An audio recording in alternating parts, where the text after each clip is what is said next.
So this is one of the worst stories I've heard when it comes to buying a unit in Melbourne. They'd purchased a property in 2017, held it for a period of almost 10 years and made virtually no capital growth in that time frame. So the story starts in 2017. My clients, who I'd not met yet, purchased a property from interstate, and they'd leaned on a building and pest inspector to do the inspecting for them because they weren't around to actually walk through the property.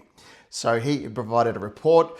Structural defects were found to the tune of about $10,000 to $15,000, which I believe they renegotiated the final sale price. Purchase price of the property was lowered a little bit because of that renegotiation. So fast forward 5 years, they'd come to my rental agency to take over management because they'd had a lot of issues to date with maintenance, and they weren't sure if it was the tenant's problem or a poor property manager problem. So once we took over, pretty quickly, we discovered that this property just had consistent problems.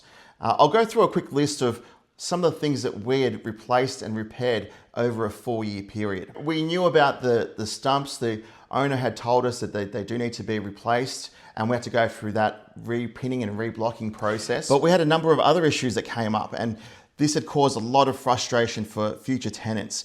There was windows that were painted shut and you actually couldn't open. We had to get handymen to force the windows open to cut out the actual paint. Windows had an old-fashioned handle on them where it required 2 people to close it.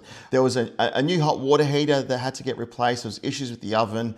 There was mold issues that had caused one set of tenants to leave because there was a slow leak under the property, which no one was aware of at the time, and was causing mold. And the whole exterior of the property had paint that was flaking.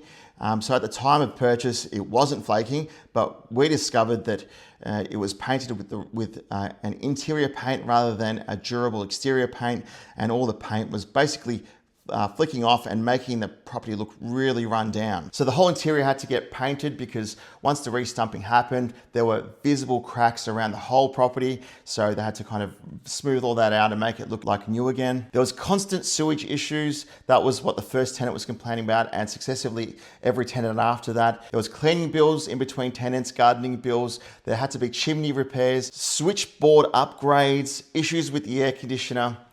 So the list just kept going on and on. This had caused 5 sets of tenants to move in and out of the property because they just were frustrated at all the things that were wrong with it. So over that period of time of changing tenants 5 times, there'd been a pretty substantial loss to the owner.